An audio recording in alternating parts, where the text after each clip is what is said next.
لوگ کہتے ہیں نا یہ جانور بہت اچھا، جانور بہت وفا کرتے ہیں، ایسا نہیں ہے. کتے وفا کرتے ہیں، لیکن آپ سے وفا میں سامنے والے پہ ظلم بھی کر دیتے ہیں وہ. اس لیے کتا اچھا نہیں ہوتا. اس میں وفاداری کے سافٹ ویئر اللہ نے انسٹال کیے ہوئے ہیں، جس کو ہم وفاداری کہہ رہے ہیں لیکن وہ وفاداری ہے نہیں. وفاداری تو ایک اچھی صفت ہے. جو اچھا ہوتا ہے وہ ظلم تھوڑی کرتا ہے کسی پہ. اب دیکھو آپ کا دوست آپ کے ساتھ ہے، آپ اپنے دوست کے وفادار ہو، اس کا ہمیشہ ساتھ دیتے ہو، اچھے کہلاؤ گے نا؟ کیا خیال ہے؟ لیکن ایک صاحب آئے، انہوں نے آپ سے کہا کہ آپ کے دوست نے میرے 1,00,000 روپے لیے ہیں جو واپس نہیں کر رہا، لہٰذا میں ہر قیمت پہ آپ کے دوست سے 1,00,000 واپس لے کے رہوں گا. وہ دے نہیں رہا، اس کے پاس ہیں پھر بھی نہیں دے رہا، میں جاؤں گا اس کا گریبان پکڑوں گا. آپ کہتے ہو میں اپنے دوست کا وفادار ہوں، اس کے ایک پائی بھی نکال کے دکھاؤ تم. اب بتاؤ یہ وفاداری اچھی ہے یا بری ہے؟ بری ہے. ظلم میں آپ ساتھ دے رہے ہو. آپ پہلے تفتیش کرو، اپنے دوست سے پوچھو کیا کہہ رہا ہے بھائی، تم نے اس کے 1,00,000 روپے لیے ہیں، واپس کیوں نہیں کر رہے؟ وہ کہے ہاں لیے ہیں. تو یار واپس کرو نا. کیا پیسے ہیں نہیں دینے کے لیے؟ ہیں، جیب میں رکھے ہوئے ہیں تو دو نا. نہیں دے رہا. آپ کہیں گے یار تم تو غلط کر رہے ہو. اب دوست کہہ رہا ہے کہ تم مجھے یہ نہیں کہہ سکتے غلط کر رہے ہو کہ صحیح کر رہے ہو، تو میرا دوست ہے، تو نے میرا ہی ساتھ دینا ہے. ایسے موقع پہ انسان ہوگا اپنے دوست کا ساتھ نہیں دے گا، کتا ہوگا تو ساتھ بولو نا دے گا. کتا دے گا. کتا اس تفتیش میں نہیں جاتا کہ میرا مالک صحیح ہے یا غلط.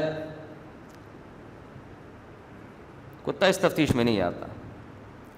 یہ میں اس لیے کہہ رہا ہوں کہ آج نا غیر مسلموں کے ہاں تو اچھائی اور برائی کا معیار ہی چینج ہو گیا ہے.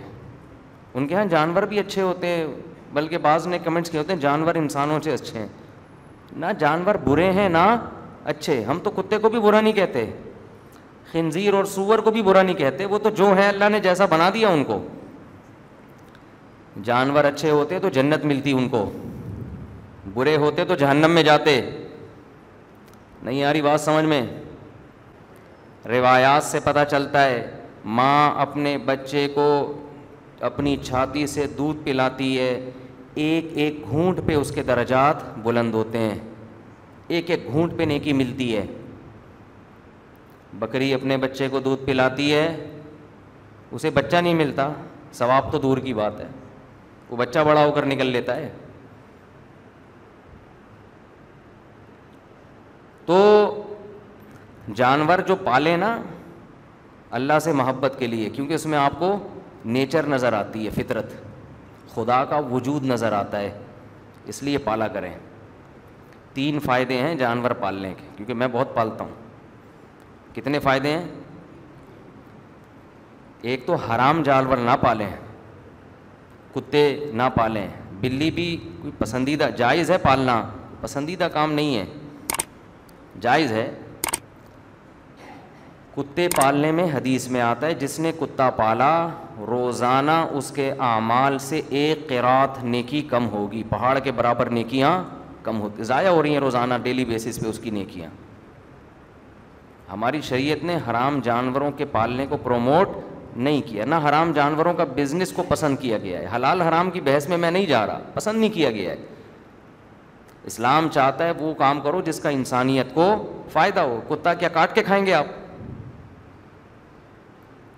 وہی بات ہے، وفادار ہے تو پالتے ہیں.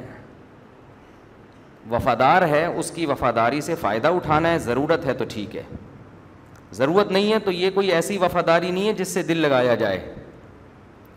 دیکھو آپ کا دوست وفادار ہوگا نا، ٹائم پہ کام آیا، وفا کی ہے، آپ کے کام کا نہ بھی ہو، آپ اس کو وفاداری کے بدلے میں پال لو دوست کو، کہ یار یہ میرے فلاں موقع پہ بولو نا کام آیا تھا. کتا جو ہے نا، کتا وہ جانور ہے، میں نے ابھی کتے پہ پوری رپورٹ پیش کی آپ کو کہ اس کی وفاداری کا اس کو ثواب نہیں ملتا. تو وہ ہماری ضرورت کے لیے ہے, ضرورت کے لیے. جب تک ضرورت ہے ٹھیک ہے, ضرورت نہیں ہے تو بھائی جا تو اپنا کام کر. ضرورت ہوتی ہے حفاظت کے لیے, واقعی اگر ضرورت ہے حفاظت کی ٹھیک ہے آپ پال سکتے ہیں اس کو. فوجیوں کو ضرورت ہوتی ہے یا کسٹم والوں کو ضرورت ہوتی ہے اپنے لیے کہ وہ چیک کر کے بتائیں گے کہ اس میں کوئی نشہ وشہ تو نہیں ہے, تو کتے سونگ کے بتا دیتے ہیں کہ بھائی اتنا تیرا اتنا میرا, وہ پہلے ہی رپورٹ پیش کر دیتے ہیں. یہ فائدہ ہوتا ہے کتوں کا. کسی نے, چلیں چھوڑیں پھر بات لمبی ہو جاتی ہے, کسٹم والے بھی بیان سنتے ہیں. ہمارے ایک جاننے والے کسٹم میں تھے, ان کی ترقی ہوئی تو وہ پریشان ہو گئے.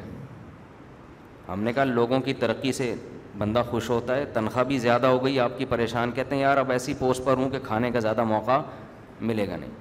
حلال تنخواہ تو ڈبل ہو گئی ہے, لیکن جو کھانچے تھے وہ تو نیچے والوں کے ہاتھ میں اب فلٹر ہو کے آئے گا جو میرے پاس آئے گا. خیر, تو بات کہاں سے کہاں جا رہی ہے یار. 1 روپیہ بھی کوئی کسی کا کھا لے نا, 1 روپیہ بھی, وہ قیامت میں 1 روپیہ کی صورت میں نہیں ملے گا واپس. تو کسٹم والے جو ماشاء اللہ جو میرا بیان سن رہے ہیں ان کے علاوہ کی بات کر رہا ہوں, جو طبیعت سے رشوتیں کھا رہے ہیں نا, یہ خوش نہ ہوں, خوش نہ ہوں. کیونکہ میرے بھی کچھ دن پہلے باہر سے کچھ آیا, وہ کسٹم والے پی گئے, وہ الحمدللہ وہ پی گئے, وہ ملا ہی نہیں واپس. ہمیں جانے میں تاخیر ہو گئی, الحمدللہ اللہ کا بڑا فضل ہو گیا. ہم نے کہا وہ اتنی مہنگی چیز نہیں تھی کہ ہم اس کے لیے اتنا درد سر لیتے, پی رہے ہیں پینے دو. تو مسئلہ یہ, اچھے برے ہر جگہ ہوتے ہیں, سارے ایک جیسے نہیں ہوتے. میں بار بار کہتا ہوں جو بیان سن رہے ہیں وہ بہترین لوگ ہیں, ان کے علاوہ کی بات کر رہا ہوں. تو بات یہ چل رہی تھی کہ آپ کتا پالیں, جب ضرورت پوری ہو چھوڑ دیں اس کو. ریوڑ کے لیے پالنا ہے, بعض لوگوں نے چھتوں پہ پرندے پالے ہوئے ہیں, چوریاں ہوتی ہیں, وہاں کے لیے کتا. یہ شریعت کا کتنا بڑا احسان ہے کہ ایک جانور کو پسند نہیں کیا, اس کے باوجود ضرورت کے لیے اس کو استعمال کرنے کی اجازت دے دی. کیوں دے دی؟ اس لیے کہ یہ جانور ہماری خدمت کے لیے پیدا ہوئے ہیں, خدمت کے لیے. جب تک خدمت ہے ٹھیک ہے, شوقیہ نہ پالیں. آج کل بڑے مالدار گھرانوں میں کتے پالنے کا شوق بہت تیزی سے بڑھ رہا ہے. میں موضوع سے ہٹ جاتا ہوں مجھے پتہ ہے, لیکن یہ چیزیں الگ ٹاپک بنا کے نہیں ہوتی, موضوع کے درمیان میں ان پہ ڈسکشن ہو جاتی ہے تو بات آگے چلی جاتی ہے. تو یہ فیشن بن چکا ہے. دیکھو ایک بات خوب سمجھو, اسلام جب بھی کسی چیز سے منع کرتا ہے نا, سمجھ لو وہ نیچر کے خلاف ہے, نیچر کے خلاف ہے. اگر اس کی طرف آپ کی طبیعت جا رہی ہے تو اس کا مطلب آپ میں کوئی فالٹ ہے, آپ نیچر سے ہٹ گئے. اس کی بہت ساری مثالیں ہیں, بہت ساری مثالیں ہیں اس کی. صفائی نیچر ہے یا گندگی نیچر ہے؟ صفائی نیچر ہے نا. اگر آپ کو صاف رہنا اچھا نہیں لگ رہا, اس کا مطلب کیا اسلام غلط ہے یا آپ غلط ہیں؟ کیا سب کو صاف رہنا اچھا لگتا ہے؟ بولو. نہیں نہیں, کچھ لوگ ایسے ہیں جو میلے کچھ ایلے نہیں. ہم نے اپنے بعض ہمارے جاننے والوں میں سے ہیں, ہمارے دوست تھے, ان کے بارے میں رپورٹ تھی کہ پورے سال صرف عید کے دن نہاتے ہیں. وہ ہیں ابھی بھی ایسے لوگ ہیں الحمدللہ. تو نہیں ہے, نہیں نہانے ہوتے ہیں. آپ جائیں ایسے علاقے نظر آئیں گے ہر وقت گند, بہت ہی گندگی میں رہتے ہیں وہ. تو کیا ان کا دل نہیں کرتا نہانے کا, صاف ستھرا ہونے کا؟ نہیں کرتا. کرتا ہوتا تو بھائی ان کا دل کھانے کا کرتا ہے تو کھا لیتے ہیں, چلنے کا کرتا ہے تو چل لیتے ہیں, نہانے کا کیوں نہیں کر رہا؟ وجہ کیا ہے؟ میلا رہ رہ کے فطرت بولو چینج ہو گئی. توحید انسان کی فطرت ہے یا شرک؟ توحید فطرت ہے. آپ کے سامنے کوئی پتھر کا بنا ہوا بت لا کے رکھے, بولے اس کی عبادت کرو, آپ کہہ گئے مسٹنڈا, کیا لگتا ہے میرا یہ, ہٹا یہاں سے. بلکہ انسان تو اپنے جیسے انسان کے سامنے جھکنا پسند نہیں کرتا. یہ جو باس کی چمچہ گیری ہوتی ہے یہ تو مجبوری میں ہوتی ہے. خوشی سے کوئی چمچہ بنے گا باس کا؟ کون بنتا ہے یار؟ یہ میرا کیا لگتا ہے, تنخواہ منخواہ چاہیے تو یس سر جی سر تھوڑا بہت. تو انسان کی نیچر نہیں ہے یہ, خودداری ہے انسان کے نیچر میں, خودداری. لیکن جب فطرت چینج ہوتی ہے الٹ جاتا ہے. تو اسی طرح یاد رکھو انسان کو یہ جو حرام جانور ہے نا, جو درندے ہیں چیر پھاڑ کے کھانے والے, ان میں اللہ نے ایک وحشت رکھی ہے, ان میں انسیت نہیں ہے, مانوسیت نہیں ہے. انسیت سمجھتے ہیں جسے دیکھ کے ایک اچھا سا لگے, یہ نہیں ہوتا ان میں. آپ نے بارہا دیکھا ہوگا, آپ اپنے دوست سے ملنے کے لیے گئے, دروازے پہ کتا ہے, آپ ایک دم دیکھ کے ہل جاؤ گے تھوڑی دیر کے لیے. یہ وحشت ہے. خود مالک جو ہے نا, مالک وہ بھی کتے سے تھوڑا سا ریزرو رہتا ہے کہ یار ہے بہرحال یہ کتا, کسی مرتبہ بھی یہ کتے پن پہ آ سکتا ہے, اس کا دماغ الٹا تو یہ آپ ہی کو کھا جائے گا. اور آپ یوٹیوب پہ ویڈیوز دیکھ سکتے ہیں, جو 10-10 سال سے وفادار کتے تھے, انہی کا میٹر گھوما, انہوں نے مالک کو مار کے کھا گئے وہ. تو وحشت ہے اس میں ایک عجیب سی. پھر ان کی لید میں ایک الگ بدبو ہے, ان کے پیشاب میں, ان کی گندگی میں ایک الگ اسمیل ہے, اس میں بیماریاں ہیں. یہ انسان کے مانوس ہونے کے لیے نہیں ہے یہ جانور. انسان کو جن جانوروں سے اللہ نے مانوس کیا, جو صحابہ کرام پالتے تھے, جو انبیاء کرام پالتے تھے, وہ جانور ہیں اونٹ. آپ کبھی کسی جنگل میں اونٹ چلتے ہوئے دیکھیں, ہم تھر گئے تھے, اونٹوں کے غول دیکھ کے ایک الگ سی روحانیت. کتوں کو دیکھ کے کبھی یہ روحانیت محسوس نہیں ہوتی. ممکن ہے کوئی کتا پالنے والا میرا بیان سن رہا ہو کہ ہمیں تو بڑی روحانیت نظر آتی ہے, 6 کتے لائن سے جا رہے ہیں. آپ کو اگر نظر آ رہی ہے اس کا مطلب آپ چینج ہو چکے ہیں, اسلام چینج نہیں ہوا, آپ کی فطرت مسخ ہو گئی ہے. جو آدمی نیچر پہ ہو, بالغ ہوتے ہی نکاح کا دل کرے گا نا, اس کا لڑکیوں کی طرف طبیعت مائل ہوگی. جو گندا ہو وہ کدھر جائے گا, وہ لڑکے کی طرف جائے گا. دوسرے آدمی کو گھن آ رہی ہوگی, ابھی بے غیرت کو, بے شرم کو دیکھو کیا کر رہا ہے. دوسرے کو گھن آ رہی ہوگی, یار یہ پکڑا گیا, کس کام میں پکڑا گیا ہے, گھن آ رہی ہوگی اس کو.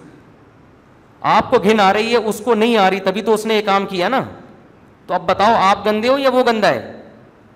وہ آپ کو گندا کہے گا کہ یار اتنا اچھا ہے یہ اور تمہیں اچھا نہیں لگ رہا. بھائی سبکتگین صاحب کتنے اچھے ہیں, میں اپنے ابا کی بہو بنا رہا ہوں اس کو. یورپ پہ تو ہونے لگا ہے نا, میں بتاتا ہوں بار بار. یورپ میں جب بیٹا کہے نا ابا میری شادی کر دو, تو پوچھتے ہیں میل سے یا فیمیل سے. یہ سسٹم ابھی وہاں چلنے والا ہے. تو ہم اس کو لطیفہ سمجھتے ہیں, لیکن وہاں یہ ایک چیز کامن ہوتی جا رہی ہے. تو اب آپ بتاؤ اسلام برا ہے یا انہوں نے برائی کو پروموٹ کیا ہے؟ یہ تو نیچر تھوڑی ہے, یہ کوئی جانور یہ کام نہیں کرتا. تو یہ بات صرف میں یہ دماغ میں بٹھانے کے لیے کہ انسان جب الٹا ہوتا ہے تو اسے ہر چیز الٹی نظر آتی ہے. اس کا حل یہ نہیں ہے کہ سب چیزوں کو الٹا کر دے, اس کا حل ہے خود سیدھا ہو جائے. کسی کو سبکتگین اچھا لگ رہا ہے تو بھائی اس کو خدا کا واسطہ اس سے تعلق چھوڑ کے خود سیدھا ہونے کی کوشش کرو. جو نیچر ہے تمہیں وہ اچھی لگنے لگے گی تھوڑے دنوں میں. کوئی بھنگی ہے جس کو نہانے کا دل نہیں کر رہا, اس کو یہ نہیں کہ سب کو میلا کر دے, وہ اس کا طریقہ یہ ایک دن اس کو سروس اسٹیشن لے جا کے تیزاب سے نہلاؤ, بار بار نہلاؤ, خوشبوئیں چھڑکو, تھوڑے دنوں میں اس کو صفائی اچھی لگنے لگے گی. اس لیے جو لوگ کتے پالتے ہیں, بلے پالتے ہیں, ان سے میں کہتا ہوں کچھ دن اونٹ, بکریاں, بھیڑ, مرغیاں پال کے دیکھو. میرے دوست ہمارا یہ شاگرد کہہ رہا تھا کہ آج مرغیوں پہ بیان ہوگا. میں نے اس ہفتے مرغیاں بطخیں خریدی نا, کہہ رہا آج ہو نہیں سکتا کہ مرغیوں پہ بیان نہ ہو. میں نے کہا نہیں ہوگا, آج کوئی ٹاپک ہی نہیں ہے. لیکن یہ اس لیے نہیں ہوا کہ میں نے رکھی ہوئی, وہ اتفاق سے. تو خیر